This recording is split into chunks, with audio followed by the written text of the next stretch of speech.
پھر جب موسیٰ نے مدت پوری کر دی اور اپنے گھر کے لوگوں کو لے کر چلے تو طور کی طرف سے آگ دکھائی دی۔ وہ اپنے گھر والوں سے کہنے لگے کہ تم یہاں ٹھہرو، مجھے آگ نظر آئی ہے، شاید میں وہاں سے رستے کا کچھ پتہ لاؤں یا آگ کا انگارہ لے آؤں تاکہ تم آگ تاپو۔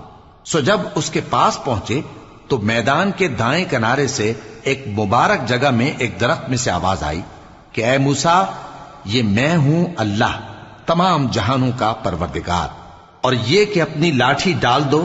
سو جب انہوں نے دیکھا کہ وہ حرکت کر رہی ہے گویا سانپ ہے تو پیٹ پھیر کر چل دیے اور پیچھے مڑ کر بھی نہ دیکھا۔ فرمایا موسیٰ آگے آؤ اور ڈرو مت، تم امن پانے والوں میں ہو۔ اپنا ہاتھ گریبان میں ڈالو تو بغیر کسی عیب کے سفید روشن ہو کر نکل آئے گا، اور خوف دور کرنے کی غرض سے اپنے بازو کو اپنی طرف یعنی سینے سے ملا لو۔ یہ دو دلیلیں تمہارے پروردگار کی طرف سے ہیں